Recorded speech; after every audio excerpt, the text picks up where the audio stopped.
welcome to Your Family Dog, a podcast dedicated to helping families love living with dogs. Here are your hosts, Julie Fudge Smith and Colleen Pelar. Hi, welcome to Your Family Dog. I'm Colleen Pelar, and I'm here today with Julie Fudge Smith. And we're going to be talking about summer activities with your dog, picnics and celebrations and 4th of July activities. And I recently read a statement from the American Humane Association that said that July 5th is the busiest day at animal shelters because so many dogs become frightened and get loose during 4th of July festivities. And I think that's so traumatic that we'd like to talk about how we can set people up for success with their summer activities. So what do you think about that, Julie? I think that's an amazing statistic, but it doesn't really surprise me when I think about it, because the 4th of July can be extraordinarily fun, and for us. Not for people. For people, but not necessarily for dogs.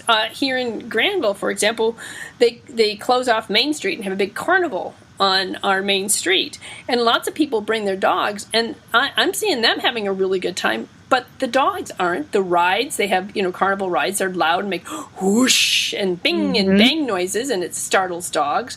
And the pavement's hot. And they have a stage where there may be a band firing up. It might be, dancers, it could be singers. There's all kinds of things that are really fun for people, but not so much for dogs. It can be extraordinarily stressful, especially if your dog is not one that enjoys crowds of people. So right. If you're going to go to a festival or some sort of carnival, I would recommend that you leave your dog at home with a tasty Kong on a nice cooling mat or in his kennel or something along that line. Which also brings me to, there's a lot of odd noises around the 4th of July. Like I said, the carnival has all these whizzings and banging and that kind of stuff. But fireworks, perhaps, are the one that come to mind the most for me. And not only your big community fireworks, which your dog does not need to go to because he's not going to ooh and ah. He's probably not even going to see them. He's going to be terrified by the bangs and the whooshing and the people and the sparklers and the people setting off little smoke bombs and that kind of stuff. So at the main fireworks, please don't take your dog because they're really not going to enjoy it. And the second thing is there are neighborhood fireworks, which unfortunately will go off not just on the 4th, but on the 3rd and the 6th. And, oh, look, we found a couple of extra, and it's the 9th of July. Why not? Yeah. So it can be really hard for your dog. And so what happens is that your dog may be in the kitchen, and the windows are open because it's a nice day, and the fireworks go off, and the dog freaks, goes through the screen door, and gets lost and ends up in the shelter. Or if the dog, you may even have your dog with you on his leash, and somebody does something, or one of the carnival rides does a big blast or a honk, and your dog slips his collar and takes off and ends up in the dog shelter. So I think that that's best case. Worst case is hit by a car. Yes, absolutely. Like, anytime a dog is in the shelter, we want to cheer. Yay, you're safe. Now we can find you. Right. So it's really important. Something like 43% of all dogs don't get found. Yeah. And it's because they don't have a form of ID. So make sure your dog's collar has a good form of ID. And here in Licking County, if your dog has a license and a sheriff picks him up or a police, they get a free ride home. So make sure your dog has a license and an ID tag. But beyond that, make sure your dog is microchipped. I found out the value of that when my own little felon slipped her leash and was wandering in the neighborhood, and a friend, and she went to the fire department. So basically turned herself in some ways. They took a picture, sent out a wanted poster of my dog, called the dog warden who came and scanned her, found her microchip, and knew where to bring her home. So we had a very happy ending, although it was rather horrifying when I got the text from my friend, "Is this your dog?" But we had a fence, and we had her on a line in the backyard that we thought she would be safe, and she slipped her collar. So make sure that you not only take care of your dog so that the fireworks don't panic your dog, But should there be an unexpected, firework going off or something, make sure your dog has a way to get back home. So yes. That's one of the first I know things. that some cities in Europe, I read about this last year, have silent fireworks, and they do that deliberately, partially to not frighten animals, and partially because so many people have PTSD. And I think that's genius. I'm all for, until that moment when I read that article, I never actually considered that so much of the noise of fireworks is added in. Yes, they don't need to be noisy. They're deliberately noisy. And I'm like, stop. So that is not for our animals' benefit. It is not helping a lot of people and many, many animals. The noisy fireworks are alarming. Absolutely. So I think that's something to be really compassionate about and be aware of, and to recognize that an animal who breaks free in a moment like that is in panic. So even if your dog is well trained, the odds of your dog responding properly when you call them back when they're panicking are very low. So we don't want that. So when you think the situation could conceivably be overwhelming for your dog, a carnival or fireworks or something like that, then your best bet is leaving your dog safely secured at home. Windows closed, air conditioning on, not windows open and dog leaping through the screen situations. But there are a lot of picnics and other fun summer activities that we would like to include our dogs in. Yes. So that's fair too. But there are always things that we want to be very cognizant of. And of course, the leash and the ID and the microchip are true regardless. Mm-hmm. But looking at your event from the perspective of, is this a good environment for my dog? I recently was working with a client at a local park, and we walked through a picnic area, and I cannot tell you how many chicken bones there were just scattered around. So I think people were eating chicken wings and chicken legs and just spitting the bones when they were done out onto the mulch. Well, that's terrible for dogs. I mean, we had to just completely vacate that area because there were so many pieces that we couldn't predict and find that we could avoid that. So even though you wouldn't be feeding your dog a chicken bone, it doesn't mean there isn't one in that area if you're out on a picnic or having a camping event or something like that. So being careful to notice, are there grapes? Are there raisins? Are there things that could be poisonous or dangerous to your dog is an important part of picnicking. Yes, and even if the ground is clear, that doesn't mean that your dog can't figure out how to get onto the picnic table. So if the ground is clear, make sure the dog is being supervised so that we don't have somebody going, oh, that chicken smells so good. I bet they wouldn't mind if I just took one platter. Right. So even if it is clear, make sure that your dog is well supervised. If the food is not being well supervised, if everybody's gone off to play, some badminton or whatever, the dog needs to be well supervised so that those kinds of accidents don't happen. And often that requires a short conversation, but a deliberate one. Like, you're watching the dog right now because I'm going to go do this. Right. Not like we're all sort of watching because then everyone assumes someone else is looking. So if we could just sort of say, I cannot keep an eye on the dog at this moment, so you're on duty until I get back, then we can avoid those issues. That's a great idea. I think that happens with little kids sometimes too. We're just sort of like, okay, who's the one watching? Because I can't watch in this moment, but somebody needs to be watching. That's right.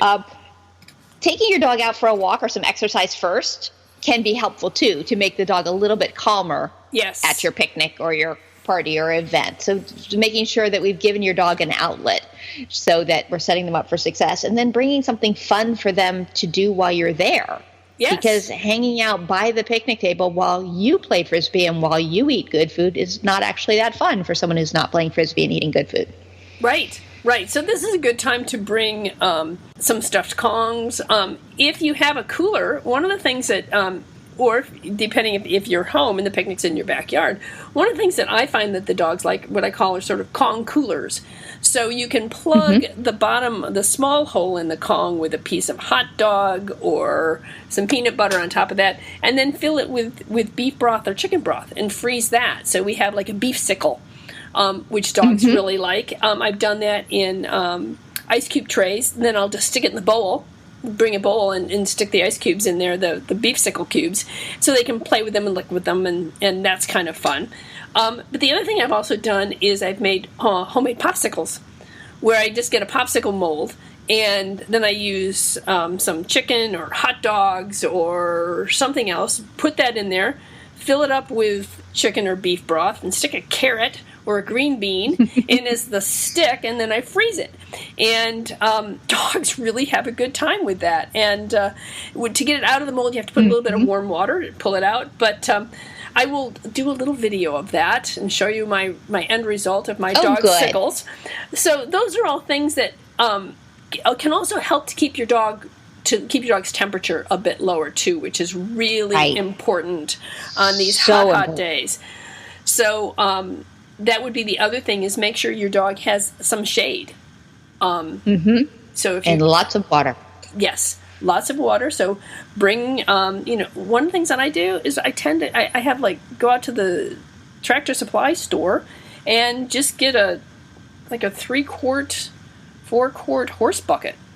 And it's great because I can stick toys and all kinds of things in there to haul to the picnic, and then I dump the toys out, fill it with cold water, and my dog then has plenty of water. So it's not just a small dish that he will go through. So it's likely that he won't go through the entire bucket of water, but he has plenty of it there. So that's kind of a quick and easy. And you can get them for about $5. I have to admit, I haven't been to the tractor store to buy a horse bucket lately, but I will add that on my list because clearly I need to go hang out at the good places like you do. Yeah, well, you can get them at Tractor Supply, which I love Tractor Supply. I really do. I'm sure Tractor Supply is right here around the corner from me. I'll have to look for Tractor Supply. I seem to have missed it in my suburbia. Okay. But you can also try. Well, okay. I also can buy them at the Granville Mill. So, yes, I live in a rural county. I might possibly be picking on you a little, just a tad. But they're fairly common. Okay. Yeah, and very convenient. So yes. If you have a big bucket that you can throw things in, so that we've kept the dog stuff together and we have everything we want for the dog, yeah, it's super convenient. I'm just picking on you because I honestly, I don't know that I've ever been to a Tractor Supply store, but I'm going to add that to my list of things I need to do. You do. You got to go. I love it. They have great dog treats there, too, by the way. They have really good dog food. Literally, Tractor Supply has some wonderful brands of dog food. And pooper scoopers, I think, for elephants. These things are huge. But I live a sheltered life, but I will plan a trip to Granville very soon so that we can do that. So when we're thinking about these things, another piece to keep in mind is that cars get too hot so fast. So when you're running into 7-Eleven to buy more ice, you got a problem. You've got to make sure that we're not in there so long that your dog is going to be too hot, because it's incredibly fast how fast it becomes too hot for our dogs. And the dog can't sweat the way our bodies do. Correct. So heat stroke is much trickier and much bigger issue for dogs. So when we're thinking about all of these variables, honestly, in some cases, the first question is this going to be fun for all of us? And if taking care of your dog the whole day is going to take away your fun, then maybe we're better off making the dog super happy at home. Mm-hmm. And then you go out and have your wonderful picnic that you completely enjoy, and you come home tired and the two of you hang out and watch Netflix together. That's perfect. Or if having your dog there is going to be great for both of you, then you're bringing the toys and you're bringing the activities and you're making sure that you've got your leash and your ID and an ability to tether this dog to something and setting up the shade in the water. And it feels like a lot of work. And yet you and the dog have a fantastic time and everyone enjoys it. Then it's totally worthwhile and super valuable.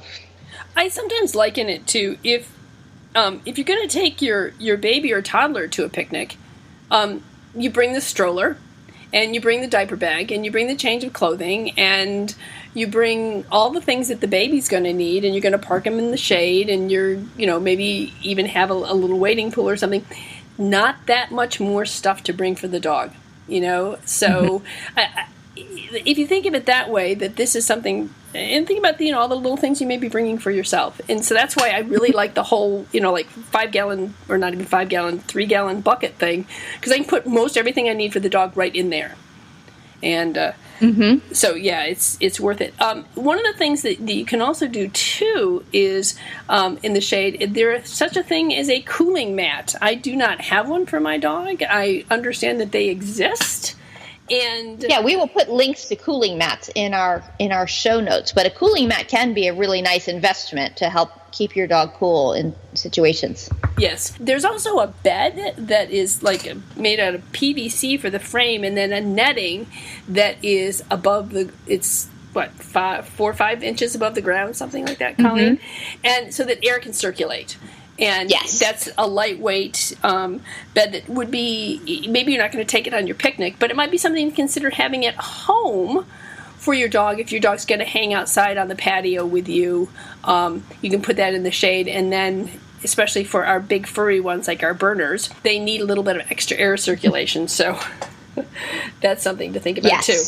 And water. If there's a water element, that's a great way to get your dog, if your dog will go in the water, to cool off. So if there's a stream or hose or wading pool or something along a lake that your dog can be in, the only thing with that is I do warn people, it's a very uncommon but is very deadly. It's called water intoxication. And it's a condition whereby a dog, or it happens in people too, by the way, they take in more water than they can handle. And when excessive amounts of water are ingested, the sodium levels outside the cells are depleted, and the body compensates by increasing fluid intake into the cells. And that can cause swelling of the organs, including the brain. And the pressure on the brain, the dog may end up having difficulty breathing. You can have seizures, lose consciousness, and can die within very short period of time, like just a matter of hours. It can happen very, very quickly. So what you want to do is, if you're going to be playing, like throwing your dog's ball into the water repeatedly, you might want to think about throwing a flatter toy like a Frisbee, because they're less likely to ingest as much water when they're swimming back with the toy.